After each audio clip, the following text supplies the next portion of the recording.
Hello friends, my name is Praveen Anchal and I welcome you all in our YouTube channel of Core Academy। और इस वाले video में हम लोग समझेंगे बहुत ही इम्पोर्टेंट जो नेशनलिज्म इन इंडिया है ना, जो एक चैप्टर है under the modern history of India, वो हम लोग समझेंगे एनटीएससी की सीरीज में। और इस वाले चैप्टर में इस वाले पार्ट में हम लोग समझेंगे कि how different participant saw the movement. So चलिए स्टार्ट करते हैं कि how different participant saw the movement. How different participants saw the movement, है ना। देखेंगे इसे तो जैसे सबसे पहले अगर अपन पीजेंट्स की बात करते हैं, है ना, तो पीजेंट्स जो है वो दो तरीके से होते हैं, एक रिच पीजेंट्स और एक पुअर पीजेंट्स, है ना। So rich peasants and poor peasants.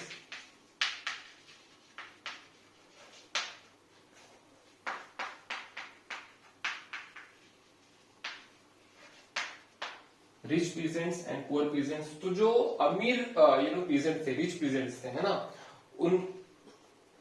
उनका जो कंडीशन था वो बहुत ही खराब था, क्योंकि ये एक ग्रेट इकोनॉमिक डिप्रेशन का भी टाइम पीरियड था। ये आप जानते हैं कि 1930s में जो है वो ग्रेट इकोनॉमिक डिप्रेशन आया था, जिसकी वजह से जो प्रोडक्ट की जो प्राइस है वो बहुत ही ज्यादा कम हो चुकी थी, है ना। और कुछ और रीजंस थे, बैड हार्वेस्ट हुआ था जिसकी वजह से प्रोडक्शन भी उतना अच्छा नहीं हुआ था।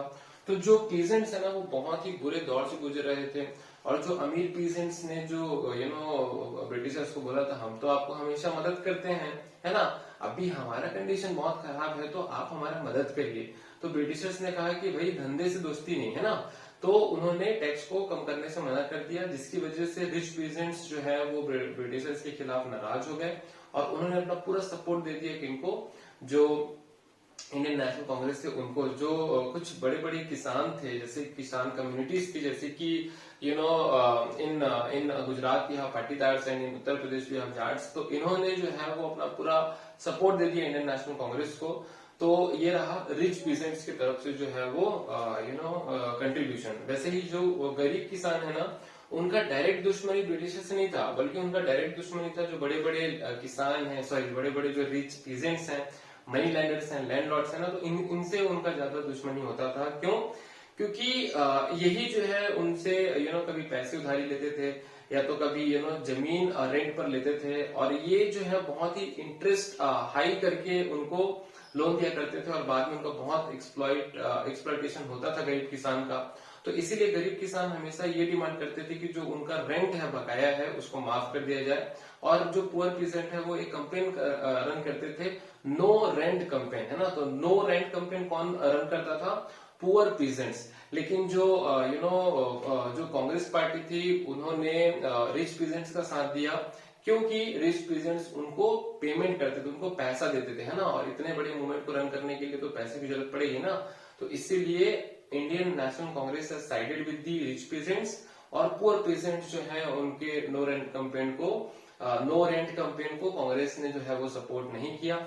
और कई बार जो पुअर पीजेंट्स वो एक कुछ वायलेंट एक्टिविटीज पर भी इन्वॉल्व हो जाते थे, जो कि उस समय जो Gandhian philosophy of non violence के अगेंस्ट में था। तो इस तरीके से पीजेंट का पूरा रोल रहता है, इसमें इन्वॉल्वमेंट रहता है ना। और उसके बाद में दूसरा हम समझेंगे industry. Okay, so the second one is what? Industry. अब इंडस्ट्री को भी हम लोग दो एंगल से समझेंगे, from two angles will see the industry also. The first one will be called as the owners and the second one will be called as workers, है ना। तो ओनर्स एंड वर्कर्स का भी डिमांड जो है वो अलग अलग रहेगा। जो ओनर्स हैं वो ये सोचेंगे कि भाई हमें प्रॉफिट ज्यादा हो। जो फॉरेन मार्केट से जो कपड़े वगैरह, फॉरेन गुड्स वगैरह आते हैं, उनसे हमें प्रोटेक्शन मिल सके, means protection from the imports, है ना। क्योंकि इंपोर्ट अगर होगा तो कंपटीशन करना पड़ेगा, तो कई बार ये जो सर्वाइव नहीं कर पाते थे छोटे बिजनेस, है ना। तीसरा ये है कि इस तरीके का जो पॉलिसी बने जो कि बिजनेस को बढ़ावा देता हो, ट्रेड रिस्ट्रिक्शंस को कम करता हो। तो इस तरीके का जो था वो एस्पिरेशन था ओनर्स का। और कुछ बड़े ओनर्स थे जिनका नाम था, जैसे कि जो फेमस थे जीडी बिरला, है ना, जीडी बिरला एंड पुरुषोत्तम दास ठाकुर। ठीक है, जीडी बिरला एंड पुरुषोत्तम दास ठाकुर। तो इन्होंने दो बहुत ही इंपॉर्टेंट इंस्टीट्यूशंस का गठन किया था, इस्टेब्लिश किया था। पहला है आईआईसीसी, है ना, IICC, Indian Indian industrial and commercial Congress, है ना, क्या था, Indian industrial and commercial Congress. ये बना था 1920 में, ये क्वेश्चन आ सकता है, ये बना था 1920 में, Indian industrial and commercial Congress. दूसरा था फिक्की, फिक्की बहुत फेमस है ना, फिक्की जो है वो बहुत ज्यादा फेमस है, फिक्की। तो फिक्की का फुल फॉर्म क्या है, Federation of Indian Chambers of Commerce and Industries, है ना, once again I am repeating, Federation of Indian Chamber of Commerce and Industries. तो ये बना था 1927 में, this has been made in 1927। तो ये जो है कुछ इस तरीके के इंस्टीट्यूशंस का फाउंडेशन कर रहे थे, बना रहे थे, क्यों, ताकि उनके बिजनेस इंटरेस्ट को प्रोटेक्शन मिल सके और प्रमोशन मिल सके, है ना। So that type of activities were going on from the GD Birla and Pandit Purushottam Das Thakur ji की तरफ से ऐसा कुछ ऑर्गेनाइजेशन बनाया जा रहा था। और ओनर जो है वो अपना पूरा सपोर्ट कांग्रेस पार्टी को दे रहे थे, और फाइनेंशियली भी जो है वो उनका सपोर्ट बहुत ज्यादा कर रहे थे। दूसरी तरफ अगर वर्कर्स की बात की जाए तो कुछ लीडर्स जैसे कि पंडित जवाहरलाल नेहरू और सुभाष चंद्र बोस जी हमेशा वर्कर्स, लेबर्स, पुअर की बात करते थे, क्योंकि वो एक सोशलिस्ट विचारधारा से प्रेरित लीडर्स थे। और उन्हें ये लग रहा था कि जो ये वर्कर्स हैं वो बहुत ही ज्यादा एक्टिव रोल प्ले कर सकते हैं, लेकिन एक्चुअली में जो है ना वो जो कांग्रेस पार्टी थी उन्होंने ओनर्स का साथ दिया, वर्कर्स का साथ नहीं दिया, क्योंकि वर्कर्स का डिमांड कंप्लीटली अपोजिट था। वर्कर को चाहिए था बेहतर वेजेस, बेहतर सैलरी, बेहतर वर्किंग कंडीशन, है ना, फिक्स वर्किंग आवर, और एक प्रॉपर गुड लिविंग कंडीशन। तो अगर इनको बेहतर सैलरी चाहिए तो इनकी प्रॉफिट कम हो जाएगी, है ना। तो इस वजह से जो है दोनों का डिमांड बहुत ही अपोजिट था। इस वजह से जो कांग्रेस पार्टी थे ना उनको बहुत ज्यादा प्रॉब्लम होता था कि किनका साथ दिया जाए, किनका साथ नहीं दिया जाए। तो अल्टीमेटली जो इंडियन नेशनल कांग्रेस है उन्होंने ओनर्स का साथ दिया, क्योंकि उनको फाइनेंशियली सपोर्ट करते थे, और वर्कर्स उतने एक्टिव तरीके से पार्टिसिपेट नहीं किए throughout the civil disobedience movement, है ना। तो ये एक बात है जो आपको अच्छे से पता होना चाहिए, ठीक। उसके बाद में जो next one is called women, है ना। तो वुमेन का पार्टिसिपेशन कैसे था देखते हैं। तो देखिए जो वुमेन है ना वो one of the best part of this entire civil disobedience movement. जिस तरीके से उन्होंने पूरे सिविल डिसोबीडियंस मूवमेंट में पार्टिसिपेट किया वो एक काबिले तारीफ था, है ना। और जब वुमेन की बात करते हैं, जो इनका पार्टिसिपेशन होता है वो अर्बन एरिया से भी होगा और रूरल एरिया से भी होगा। तो अगर आप अर्बन एरिया से बात करें तो जो अर्बन एरियाज में हाई कास्ट, अपर कास्ट जो हिंदूज होते हैं वहां से वुमेन बहुत ज्यादा एक्टिव तरीके से पार्टिसिपेट करती हैं। जो रूरल एरियाज में जो रिच पीजेंट्स होते हैं उनके फैमिली से जो वुमेन है ना उन्होंने बहुत एक्टिव तरीके से पूरे सिविल डिसओबीडियंस मूवमेंट में पार्टिसिपेट किए, है ना। और वुमेन जो है वो चाहे वो मार्च करना हो, चाहे वो डिमॉन्स्ट्रेशन करना हो, स्ट्राइक करना हो, धरना करना हो, हर जगह वो आगे बढ़ चढ़कर हिस्सा लिया उन्होंने। जब दांडी मार्च हो रहा था गांधी जी का तो हजारों की संख्या में वुमेन अपने घर से बाहर निकलती थी और उनको सुनने के लिए आती थी, है ना। तो इस तरीके से वुमेन ने बहुत जबरदस्त तरीके से सिविल डिसोबीडियंस मूवमेंट में पार्टिसिपेट किया।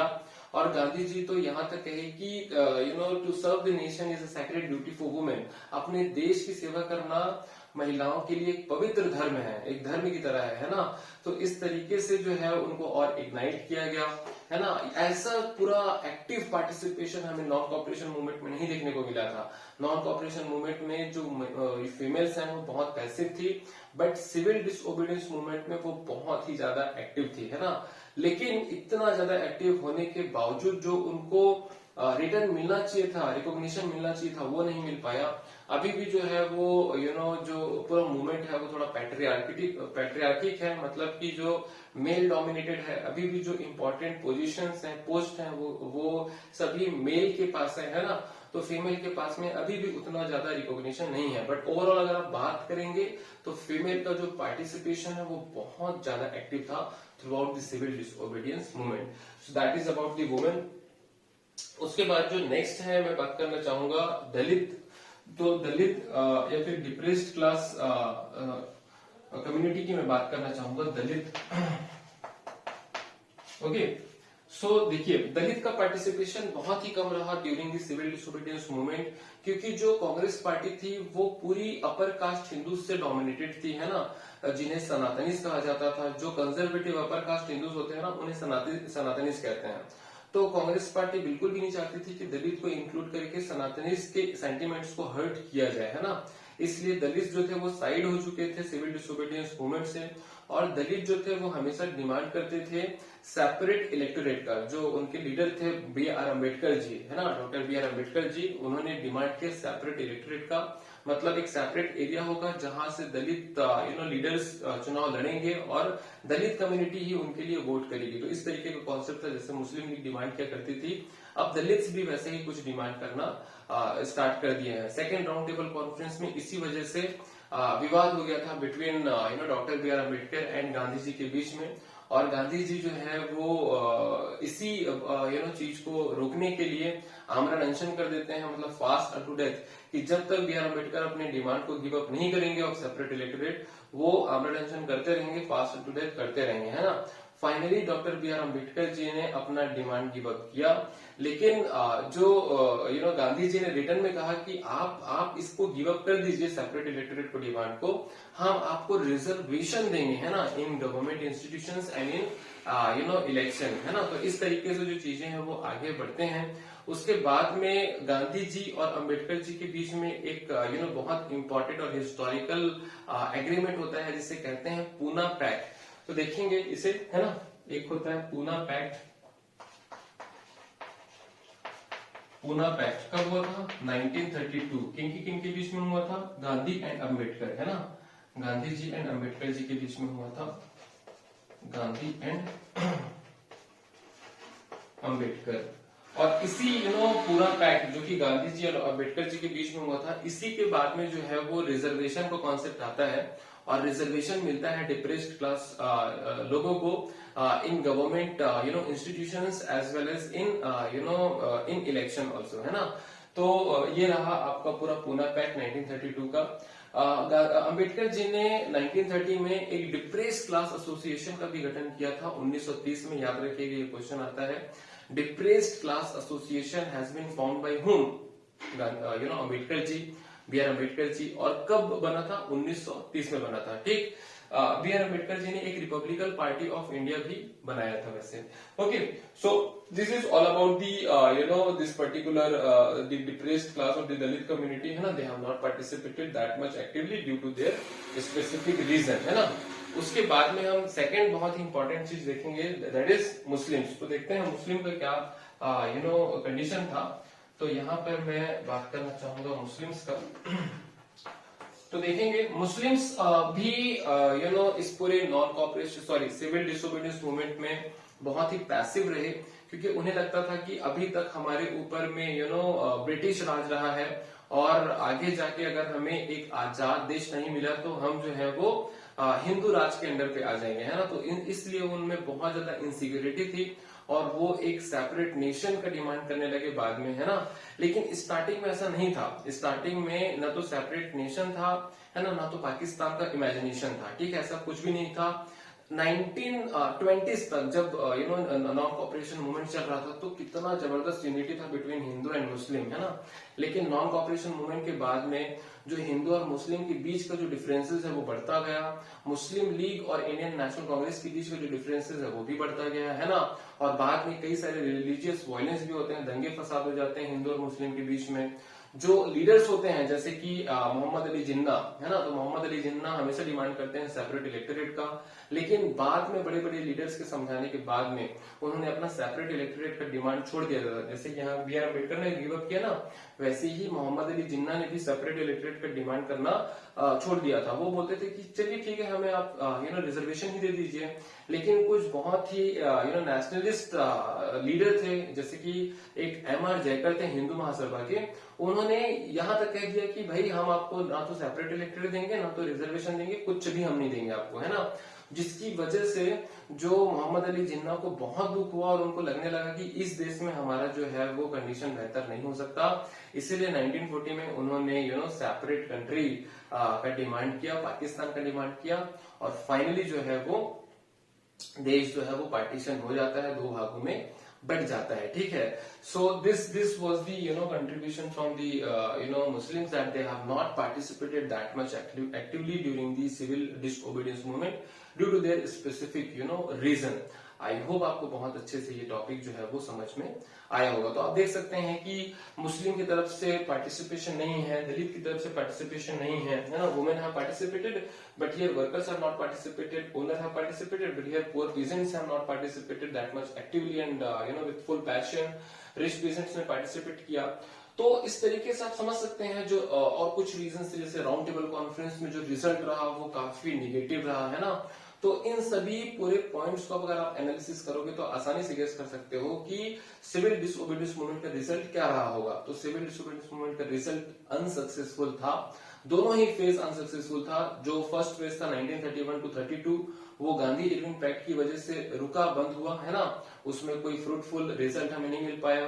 The second phase that is 1932 34 वो भी जो है उतना फ्रूटफुल नहीं रहा और due to lack of participation from the people उससे भी क्या करना पड़ा, बंद करना पड़ा। So in that we can simply say that both the phases of civil disobedience movement was simply unsuccessful, है ना।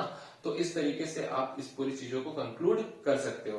Okay, now in after that this particular video मैं आपको कुछ और इम्पोर्टेंट चीजें बताऊंगा, है ना, जो कि 1934 के बाद, जैसे 1935 गवर्नमेंट ऑफ इंडिया एक्ट है ना, 1940 में क्या हुआ था, 1942 में क्या हुआ था, 1943, 1945, 1946, 1947 में क्या हुआ, ये मैं आपको नेक्स्ट वीडियो में बताऊंगा बहुत अच्छे से। फिर उसके बाद में एक और बहुत ही इंपॉर्टेंट टॉपिक है जिसे कहते हैं सेंस ऑफ कलेक्टिव बिलोंगिंग, तो उसे भी हम देखेंगे, है ना, वो उससे भी क्वेश्चंस वगैरह आते हैं। So that's it in this particular video.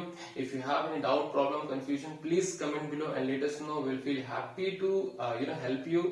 So thank you. Bye bye. Take care.